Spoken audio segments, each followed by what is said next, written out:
ನಿಗಮ್ ಅವರ ಆ ಒಂದು ವರ್ತನೆ, ಪಶ್ಚಾತ್ತಾಪ ಇಲ್ಲದೇ ಇರತಕ್ಕಂಥ ವರ್ತನೆ, ಮತ್ತು ಅವರು ಒಂದು ವಿಡಿಯೋನಲ್ಲಿ ಒಂದು ಇದನ್ನು ಹರಿದು ಬಿಟ್ಟಿರ್ತಕ್ಕಂಥದ್ದು ಮತ್ತಷ್ಟು ಮಗದಷ್ಟು ಕನ್ನಡ ಪರ ಸಂಘಟನೆಯವ್ರನ್ನಾಗ್ಬೋದು, ಚಿತ್ರರಂಗದ ವ್ಯಕ್ತಿಗಳನ್ನಾಗ್ಬೋದು ಕೆರಳಿಸಿರ್ತಕ್ಕಂಥದ್ದು ಅಕ್ಷರಾಂಶ ಸತ್ಯ. ಆದರೆ ಇವತ್ತಿನ ತೀರ್ಮಾನ ಏನು, ಇವತ್ತು ವಾಣಿಜ್ಯ ಮಂಡಳಿಯಲ್ಲಿ ಈಗ ತೀರ್ಮಾನ ತೊಗೊತಾ ಇದ್ದೀವಿ, ಆ ತೀರ್ಮಾನದ ಆಧಾರದ ಮೇಲೆ ಎಲ್ಲ ಅಂಗಸಂಸ್ಥೆಯವರನ್ನು ನಾವು ಗಣನೆಗೆ ತಗೊಂಡು ಒಂದು ಅಂತಿಮವಾಗಿ ತೀರ್ಮಾನವನ್ನು ತಗೊಳ್ಳೇಬೇಕು. ಅವರ ಒಂದು ಈ ದುರ್ವರ್ತನೆ ಮತ್ತು ಏನು ಈ ಭಾವನೆಗಳನ್ನು ಕೆರಳಿಸ್ತಕ್ಕಂಥದ್ದು ಮತ್ತು ಭಾಷೆಯ ಮೇಲೆ ಅವರು ಮಾಡಿರ್ತಕ್ಕಂಥ ಇದೆಲ್ಲವಕ್ಕೂ ಒಂದು ನಿರ್ದಿಷ್ಟವಾಗಿ ಇನ್ನೊಂದು ಒಂದೂವರೆ ಗಂಟೆ 2 ಗಂಟೆ ಒಳಗಡೆ ಒಂದು ತೀರ್ಮಾನಕ್ಕೆ ಬರ್ತೀವಿ. ಯಾರೆಲ್ಲ ಭಾಗಿಯಾಗ್ತಾ ಇದ್ದೀರಾ ಸರ್? ಮೇಡಮ್, ಈಗ ಕೆಲವು ಮ್ಯೂಸಿಕ್ ಡೈರೆಕ್ಟರ್ಸ್ಗಳನ್ನು, ಅಂದರೆ ಈಗ ನಾವು ಆಮೇಲೆ ಕೆಲವು ನಿರ್ದೇಶಕರುಗಳು ಮತ್ತು ದೊಡ್ಡ ದೊಡ್ಡ ನಿರ್ಮಾಪಕರುಗಳು, ಹಾಗೆ ಮಾಜಿ ಅಧ್ಯಕ್ಷರುಗಳು, ಪ್ರತಿಯೊಬ್ಬರೂ ಕೂಡ ನಾವು ಇವತ್ತಿನ ದಿವಸ ಆಹ್ವಾನಿಸಿದ್ದೀವಿ. ವಾಣಿಜ್ಯ ಮಂಡಳಿನಲ್ಲಿ ಆ ಒಂದು ಅಂತಿಮವಾಗಿ ಒಂದು ತೀರ್ಮಾನ ತೊಗೋಬೇಕು. ಯಾಕಂದರೆ ಎಲ್ಲ ಅಂಗಸಂಸ್ಥೆಯವ್ರನ್ನ ನಾವು ಗಣನೆಗೆ ತಗೊಂಡೇ ಮಾಡಬೇಕಾದಂಥ ವಿಚಾರ ಇರೋದ್ರಿಂದ ಆ ಕೆಲಸನ ನಾವು ಮಾಡ್ತಾ ಇದ್ದೀವಿ. ಸರ್, ಈಗ ಪ್ರತಿಭಟನೆ ಆಗ್ತಿದೆ, ಭಾಗಿಯಾಗ್ತಿದ್ದೀರಾ? ಪ್ರತಿಭಟನೆ ಆಗ್ತದೆ.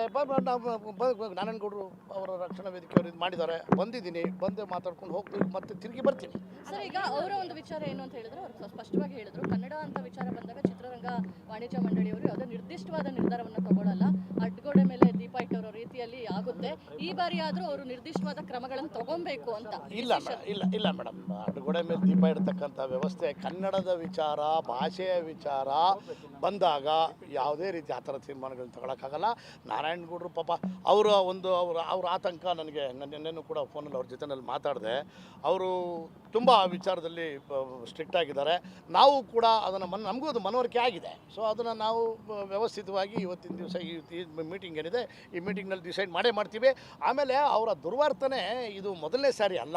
ಇವತ್ತು ಮಾಧ್ಯಮದ ಮೂಲಕ ಅದು ಹೊರಗಡೆ ಬಂದಿದೆ ವಿನಃ ಅವರ ದುರ್ವರ್ತನೆಗಳು ಇತ್ತೀಚಿನ ದಿನಗಳಲ್ಲಿ, ಅಂದರೆ ಈಗ ಒಂದು 4-5 ದಿನಗಳಿಂದ ತುಂಬಾ ಬರ್ತಾ ಇದ್ದಾವೆ. ಭಾಳಷ್ಟು ಜನ ನಿರ್ಮಾಪಕರುಗಳನ್ನು ಒಂಥರ ತುಂಬ ಅವಹೇಳನವಾಗಿ, ಅಂದರೆ ಒಂಥರ ಕೇರ್ಲೆಸ್ ಆಗಿ, ಆಮೇಲೆ ಅವ್ರಿಗೇನು ಅಲ್ಲಿ ಲೋಕಲಲ್ಲಿ ಹಿಂದಿಗೆ 30, 35, 40 ಸಾವಿರ ತಗೊಳ್ಳೋರು ಕನ್ನಡ ಚಿತ್ರ ಅಂದಾಗ 2 ಲಕ್ಷ ರೂಪಾಯಿ ಹಣವನ್ನು ಕೇಳ್ತಕ್ಕಂಥ ಒಂದು ಮನೋವೃತ್ತಿನೂ ಕೂಡ ಬೆಳೆಸ್ಕೊಂಡಿದ್ದಾರೆ.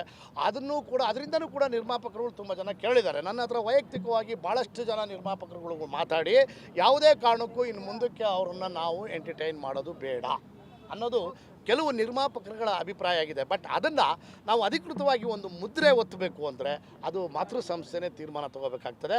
ಆ ಒಂದು ತೀರ್ಮಾನಕ್ಕೆ ಎಲ್ಲರೂ ಬದ್ಧರಾಗಿದ್ದಾರೆ. ಇಲ್ಲ ಮೇಡಮ್, ಇಲ್ಲ ಪರಭಾಷಿಕರು ಎಲ್ಲರೂ ಯಾಕೆ ಮಾಡೋಕ್ಕೆ ಹೋಗೋಣ?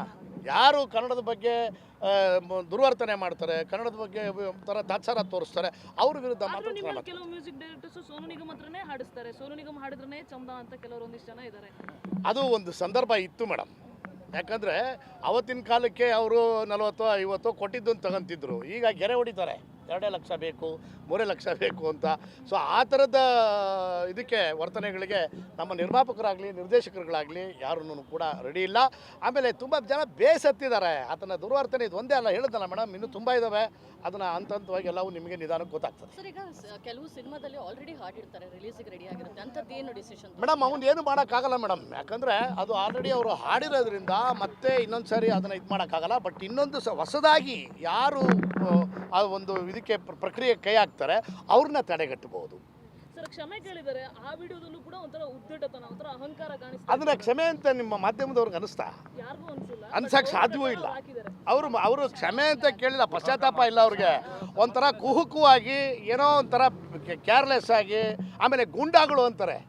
ಕನ್ನಡ ಹಾಡು ಕೇಳಿದ್ದವ್ರನ್ನ ಗುಂಡಾಗಳು ಅಂತಾರೆ ಅಂದರೆ ಇನ್ನು ಅವರ ಮನೋವೃತ್ತಿ, ಅವರ ಮನೋಭಾವನೆ ಯಾವ ಮಟ್ಟದಲ್ಲಿ ಇರ್ಬೋದು ಅನ್ನೋದನ್ನು ನಾವು ಯೋಚನೆ